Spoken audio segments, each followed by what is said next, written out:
Hello, communicators. Welcome to episode 14 of the audio series, The Communicator. Let's dive into the world of corporate communications from an in-house lens.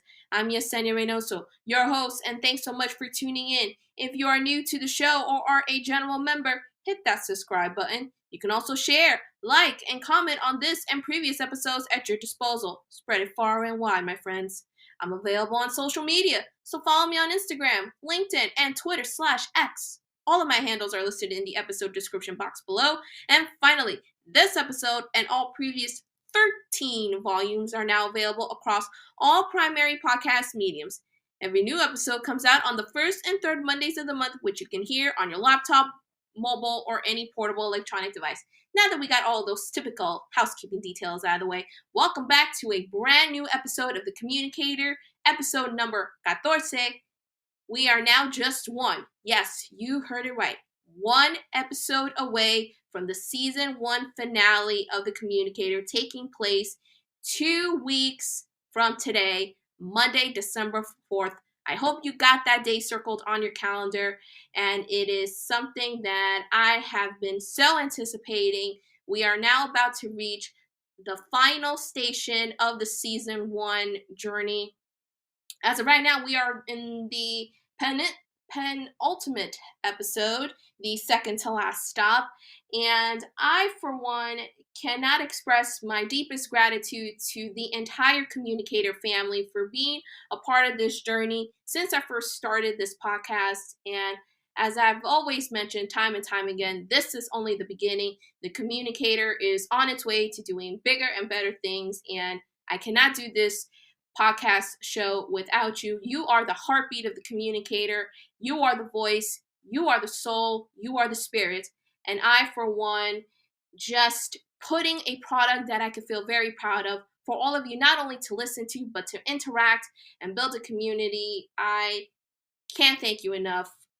I'm going to keep saying this all over again, since this is something that, from the bottom of my heart, is something that I am deeply grateful for. And as we get closer and closer to the season 1 finale, I want to offer a couple of quick little surprises of what to expect in our season 1 finale, which is going to be held in 2 weeks' time. First, I will be revealing to you the status of The Communicator itself. Will we have a season 2? And if so, what is that going to entail? Which is number 1. Number 2, if we do have a season 2, how many episodes are we going to have? And number 3, are we going to have any guest? All of those questions are going to be answered. And not only that, I highly recommend that you follow all of my communications mediums, not only for my personal, but also via Why Communicate. If you haven't done so yet, as I mentioned in the intro, please follow those communications mediums, because I'm also going to be revealing brand new news regarding The Communicator across those mediums. And in addition, if you have not subscribed to my thought leadership newsletter, The Legacy, what are you waiting for? It's available exclusively on LinkedIn. So if you haven't done so now, go to LinkedIn and hit that subscribe button. Be a part of the Legacy community and not only enjoy all the thought leadership news surrounding Why Communicate and myself, but you also will get top-notch news surrounding The Communicator as we will head into hiatus and reveal details as to what the future holds.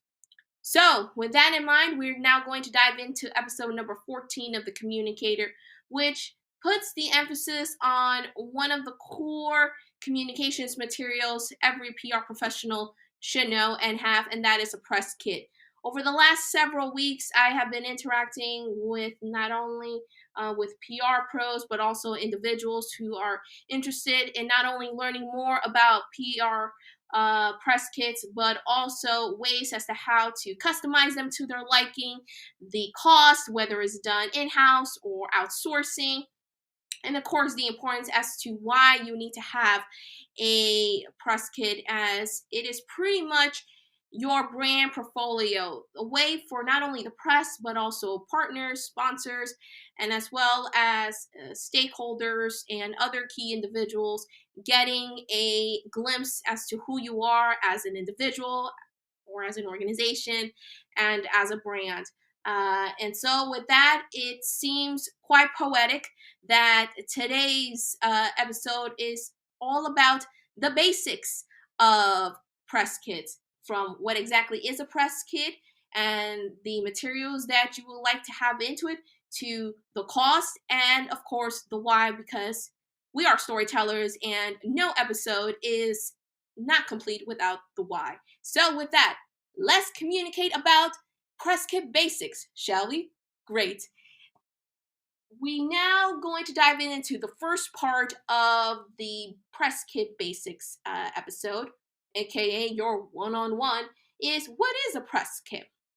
And so, a press kit, which can also be known as a media kit, is a package of promotional materials and information that is created and distributed to members of the media, journalists, bloggers, influencers, stakeholders, and other key individuals that provide them with the comprehensive and organized information about a company, product, event, or other known individuals. Press kits are commonly used by businesses, organizations, and public relations professionals to generate media coverage and to help journalists and media outlets write accurate and informative media pieces. And so, with every press kit comes the customization part.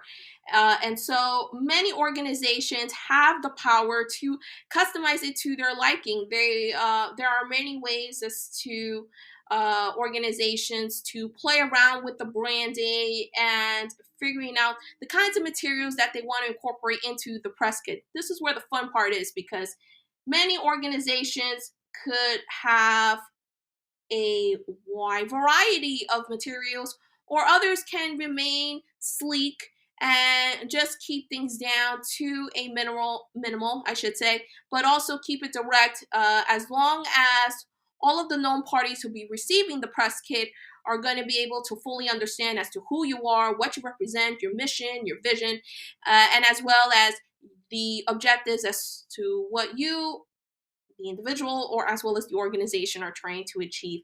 This is pretty much your brand portfolio. This is your introduction to what you want others see when reading you, see you as. And so there are many different ways for organizations to formulate their press kits.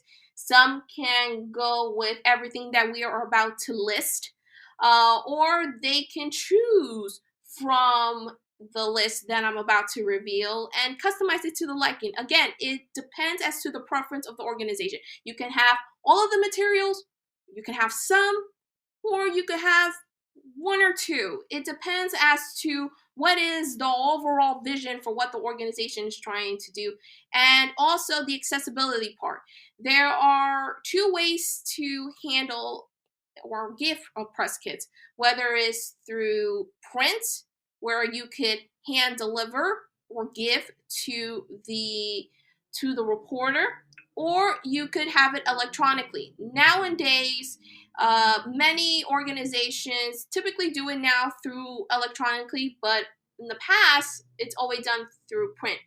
But as I am the versatile individual that I am, I like to do it both ways. I like to have both print and digital versions ready to go just in case.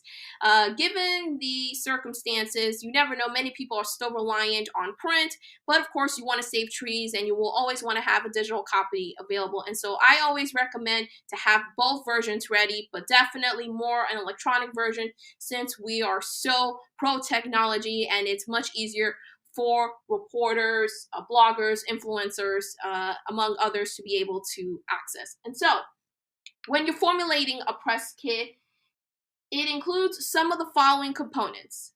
Number one, press release, which is a concise and well-written form or document, I should say, that highlights the most important and newsworthy aspects of the subject matter, such as whether it's an event, an announcement, an organization, a major organizational news, a partnership, a product launch, and so forth. Second, Background information. It is very much a detailed information about the company itself, the individuals being featured, the history, the mission, the values, key personnel, among others. Number three, high-res images. High-quality photos and graphics that are related to the subject matter, such as product images, event photos, headshots of key individuals, among others. I highly recommend, and I cannot emphasize this enough, always go for the high-res multimedia, whether it's images or video, because when you give reporters high quality images or video, it will make the article that much more vibrant. Number four, fact sheets. Summaries or bullet point lists of key facts, statistics, and important details about the subject matter. Number five, bios, which can include the background information about key executives, spokesperson, or individuals that are associated with the subject matter. Number six, contact information. Contact details for media inquiries, including the names, email addresses, and phone numbers of PR representatives or media contacts, whether it's in-house or an agency. Number seven, multimedia content, which are links to videos, audio clips, or other multimedia assets that can enhance a journalist's coverage on a particular subject. Number eight, testimonials and reviews, positive quotes, customer or client testimonials, or reviews that emphasize a particular topic or product if applicable. Applicable. Apologies for the titter tatter. Number nine, social media links. Links to the subject's social media profiles and handles to make it easy for journalists to connect and engage on social platforms. That will be a small social media card, which you can easily create on Canva. And finally, press clips. Any press coverage that either the individual being spotlighted or the organization that they have garnered, whether it's recently or I recommend going back as far back as 6 months, will also add credibility to the organization and the individual being spotlighted, and it can also increase the chances of your organization, or again the person being spotlighted, to obtain press coverage.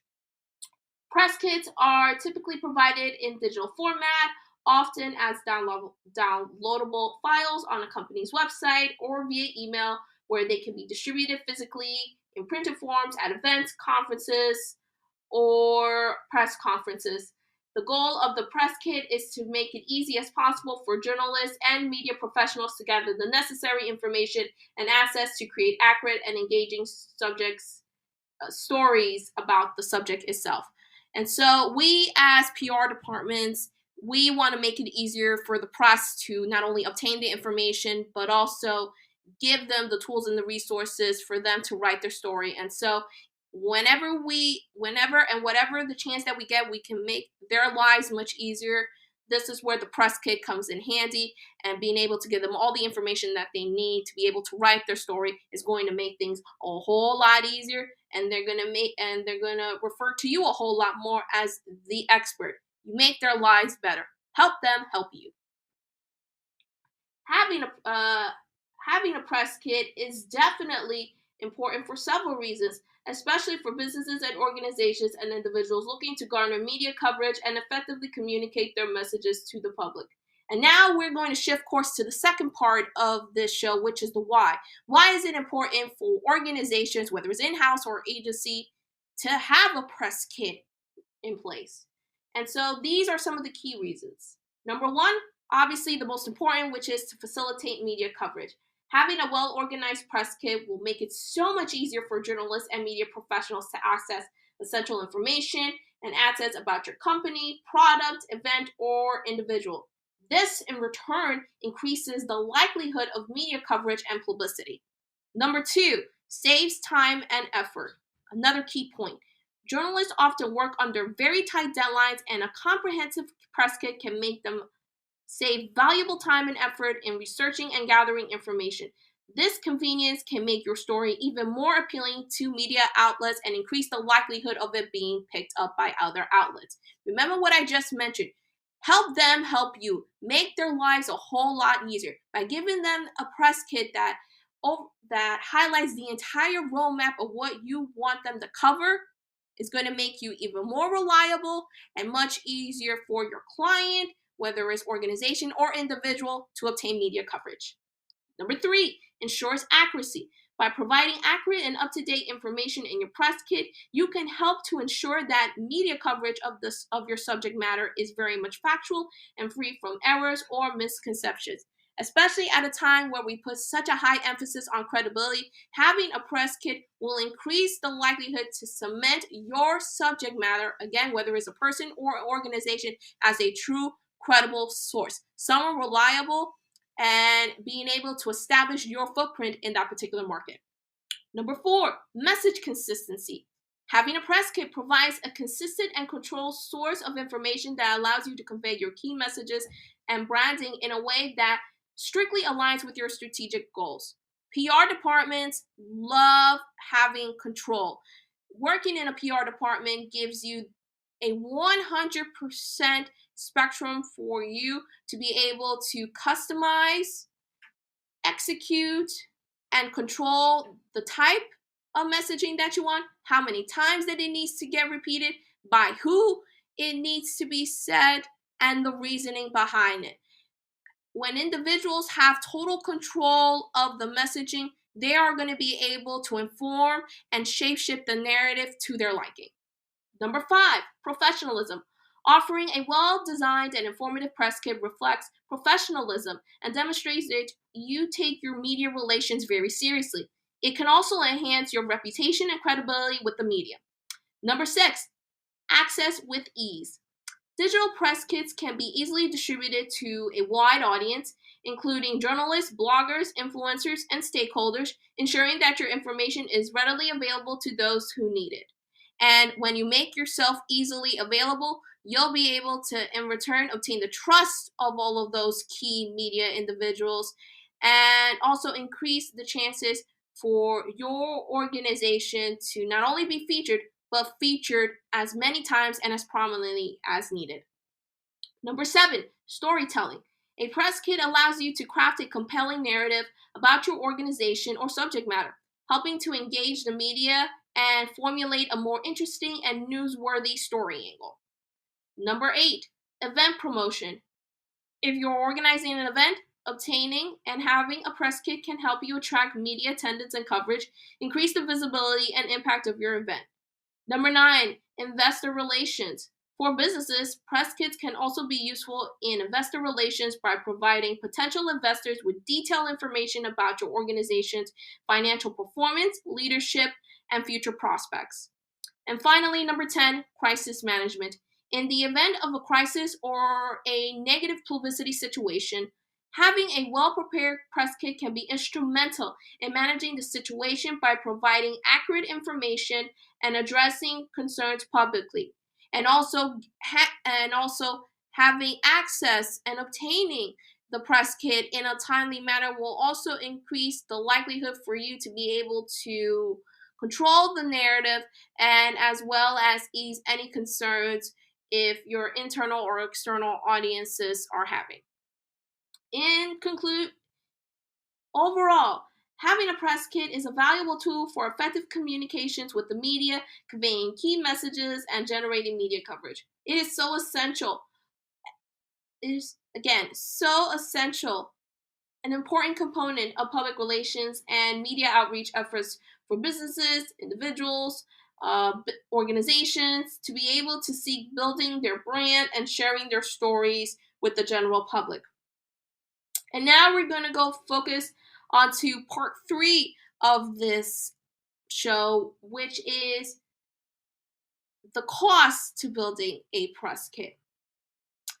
The time and cost to build a press kit can widely depend on several factors, which include the complexity of the individual organization spotlighted, the amount of information that you're going to give, and the design and production quality. Whether you're going to create it in-house or outsourcing via hiring external help to assist you, here are some considerations you may want to know. Part one within this particular area is the timing to build a press kit. So when the timing depends on these four factors: content gathering, design and layout, the review and the revisions process, and the production. So when you gather the content, you need to figure out, again, as we talked about in previous episodes, in the previous first part of the show, all the content that you want to have onto the press kit, whether it's, again, press release, image, bios, or anything else that you want to add into the kit. Second is the design and layout. You need to figure out the theme of your press kit, the graphics, how to organize the content, and depending on the complexity of it, you then need to figure out whether or not you're going to be able to do it in-house. There are plenty of tools available, whether it's through Canva, Adobe Creative Cloud, or even through Microsoft Office or any other tool, or you're going to get outside help. The review and revisions. Obviously, formulating a timeline is going to be key here, but you need to, whether it's through yourself or with your team, be able to figure out how long is it going to take to review the kit, revise it, and ensure that all the individuals who are looking through the kit properly saw it, offer their feedback before it goes final. And of course, the production. If you're going to be doing it in-house, how long do you have the equipment in place, and how long is that going to take? Or if you're going to outsource it, who is going to be the company involved? How much is it going to cost? And so forth. All those other factors come into play. And then when you're building a press kit, it could either happen relatively quickly, depending as to the content that you have available and as well as the other resources. Or if you're going to be doing a much more fancier version, an elaborate one, having a professionally designed press kit can take several weeks to create. Again, it depends as to what your vision is, the content that's going to be involved, the layout, the review, the production, internal, external, etc. So now we're going to look at the second half of this part, which is the cost of actually building a press kit. And it can vary significantly based on the factors that are mentioned earlier. So here are some cost considerations that you want to consider. Point one is in-house or outsourcing, deciding whether or not if you or the team will have the time to create it internally. Obviously, the cost may be limited, and it's cost effective. So it depends as to the skill set of what you and the effort of what you and your team can do. Or if you need to hire professionals, how to handle whether it's design or writing. How much is that going to cost? So there's a cost-effective option if it's internal versus an external option that could be a little bit more expensive, unless if you find someone that is affordable and fits your budget. Number two, the design and graphics, figuring out the complexity of the design, the need for custom graphic illustrations, how much that is going to cost, and so forth. Number three, printing and production. If you choose to create physical press kits, you got to understand the cost. You got to inquire about the paper, the printing, the binding, and all other production-related expenses. And it should also depend on quantity and quality. Number four, distribution. The cost of distributing digital press kits, whether it's hosting them on a website, is typically minimal and, again, a much more cost-effective option. But if you plan to have print press kits and you whether it's handing them over in person or mailing them, you have to then consider packaging costs. Software and tools, point number five, figuring out the kinds of tools that you need to have for your department for content creation, design, and all of those also come into play. And finally, the photographer/photography and the licensing. If you're going to hire a professional photographer to obtain images for you, how much is that going to cost? And obviously, every department wants to have a full list of photographers that they can rely on, get their pricing, Or if you already have a communications person or a marketing individual or a staff member in general who is a good photographer, obviously cost effective, you may want to rely on him or her to be able to obtain those high risk shots that you're looking for. All of these components are important to understand that there is no fixed cost for creating a press kit, and it will very much depend as to your specific requirements and resources. You'll be able to create a press kit at a relatively low cost, especially if you have the existing content and design capabilities done in-house. Again, on the other hand, if you do go for the more elaborate route, understand that developing a professionally designed press kit with custom content and high quality graphics can be more expensive.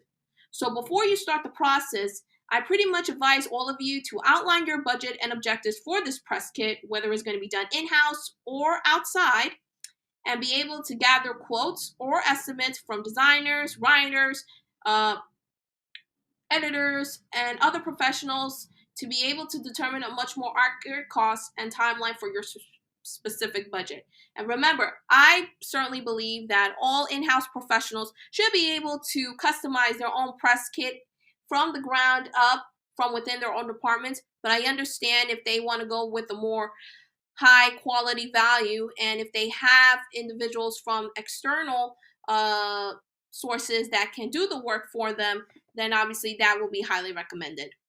And so it all depends as to what you want to do. Remember, you have the power and the control. Customize it to your liking, cost effective or one of high quality and expensive, whatever it is that's going to make you stand out. Feel free to do so and be able to put your best foot forward. And so with that, we have arrived to the end of episode 14 of The Communicator. Do you have any questions, comments, concerns, anything you agree or disagree with?